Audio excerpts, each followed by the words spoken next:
Hey guys, what is up? This is Pants Art Dragon, and today we're doing the top 5 best mid laners for solo queue as of patch 5.16. Alright, so what happened in patch 5.16?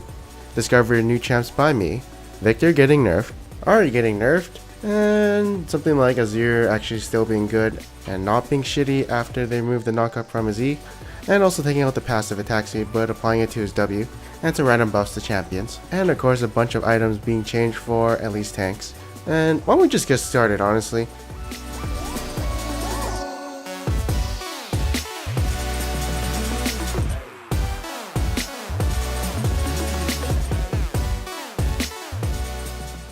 Okay, so number 5 is going to be Diana.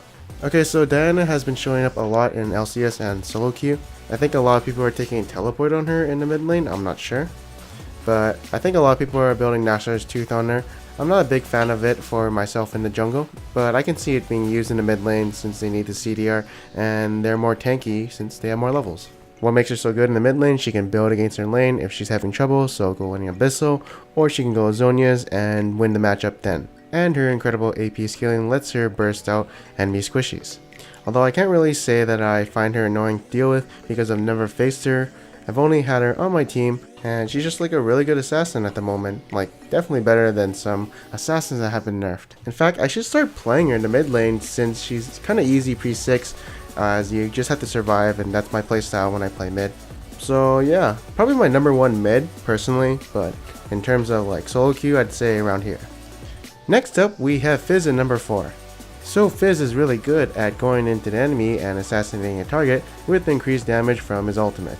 I do think AP Fizz is the strongest out of all of them, and whenever I see a Fizz mid and he's like way ahead, I just see him wrecking a lot of team fights. It's also really hard to gank him since he has his E, which is a really good escape, and just like think of old AP Fizz just toned down a bit.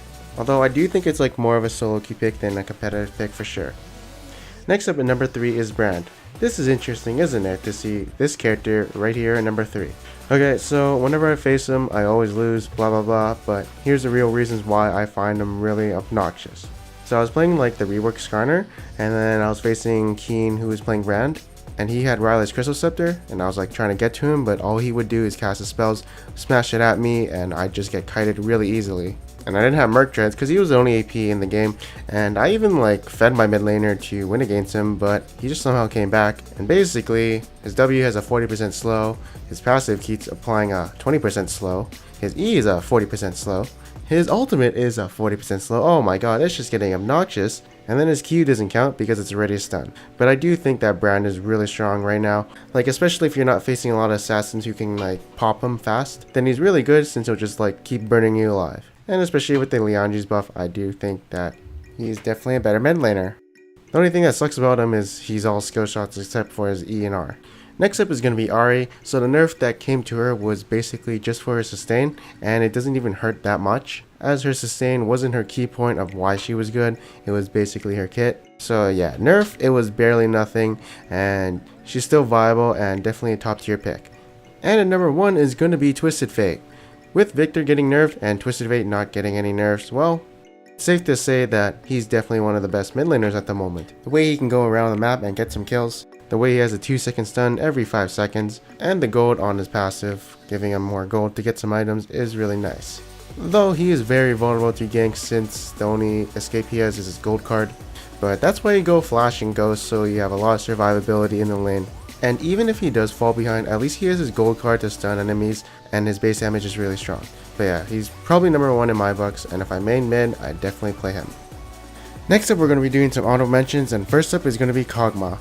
So Kog'Maw is still good, Lianji's, Luden's Echo, Rylai's Crystal Scepter, all good items on him to make him a really good pokey champion.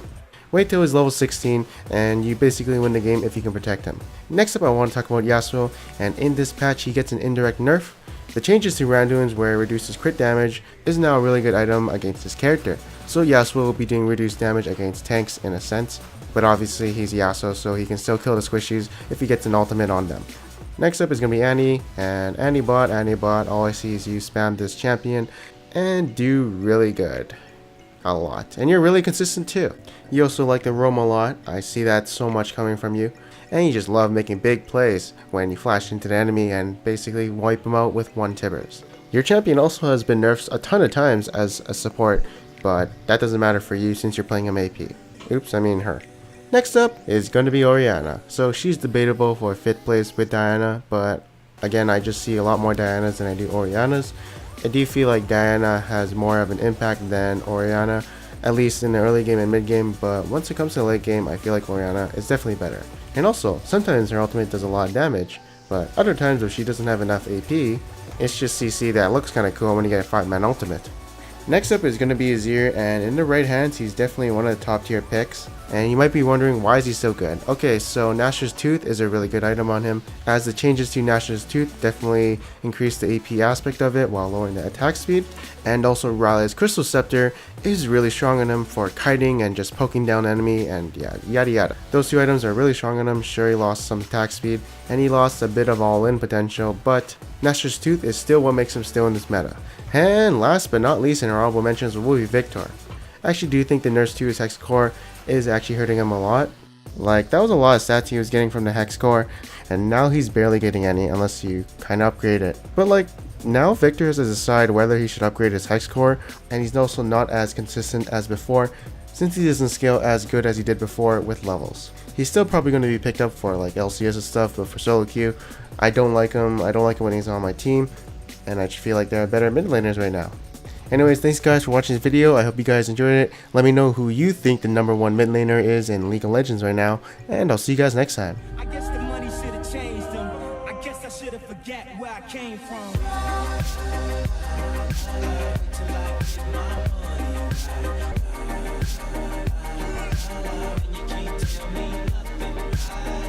Excuse me, was you saying something? You can't tell me nothing.